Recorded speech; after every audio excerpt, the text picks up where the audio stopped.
Hello guys, അപ്പം ഞാൻ കാലത്ത് തന്നെ എണീറ്റു. കാലത്തല്ല, ഒരു ഉച്ചയായപ്പോഴേക്കും എണീറ്റു. എന്താണെന്ന് വെച്ചാൽ തീരെ വയ്യായിരുന്നു. പിന്നെ ഇന്നലെ നല്ല ലേറ്റായിട്ട് കിടന്നത്. പിന്നെ സൺഡേ ആയിരുന്നു. അപ്പോൾ ഉച്ചയ്ക്ക് എണീറ്റിട്ട് ഒരു ഗ്ലാസ് വെള്ളത്തിൽ മഞ്ഞൾപ്പൊടിയൊക്കെ ഇട്ട് കുടിച്ചു. പിന്നെ ഉച്ചത്തെ ഭക്ഷണം ഉണ്ടാക്കിയ ഡയറക്റ്റ്.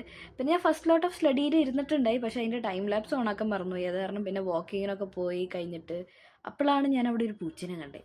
പൂച്ച എന്ന് വെച്ചാൽ എനിക്ക് ജീവനാണ്. പൂച്ച, പട്ടി ഒക്കെ എനിക്ക് ഭയങ്കര ഇഷ്ടമാണ്. മനുഷ്യരല്ലാത്ത എല്ലാ സാധനങ്ങളും എനിക്ക് ഇഷ്ടമാണ് ഗൈസ്. അപ്പം ഞാൻ ആ പൂച്ചനെ വളയ്ക്കണേൻ്റെ പിറകിലായി. എന്ത് ചെയ്താൽ ആ പൂച്ച, ഞാൻ എത്ര അടുത്ത് പോകാൻ ശ്രമിച്ചിട്ടും അതെൻ്റെ അടുത്തേക്ക് വരണ്ടായില്ല. എന്നിട്ട് ഞാൻ അതിനെ പെറ്റ് ചെയ്യാൻ നോക്കിയപ്പോൾ അത് എൻ്റെ കൈ തട്ടിക്കളഞ്ഞു. അപ്പോൾ ആ വിഷമത്തിൽ ഞാൻ വീട്ടിൽ തിരിച്ചു പോയി. തിരിച്ചു പോകുന്ന സമയത്ത് നല്ല ട്രാഫിക് ഉണ്ടായി. എന്നിട്ട് വീട്ടിൽ വന്നിട്ട് ഞാൻ എൻ്റെ പതിവ് മോഡ്, പഠിപ്പി മോഡിൽ വന്നിട്ട് ഞാൻ പഠിച്ചു. എന്താണെന്ന് വെച്ചാൽ കാലത്തൊന്നും മര്യാദയ്ക്ക് പഠിക്കാൻ പറ്റുന്നുണ്ടായില്ല. അത് കാരണം വൈകിട്ട് തന്നെ പഠിച്ചത്. പിന്നെ പഠിച്ച് ഒരു 12 മണി 11 മണി എങ്ങാണ്ടായപ്പോൾ പഠിത്തം തീർന്നു.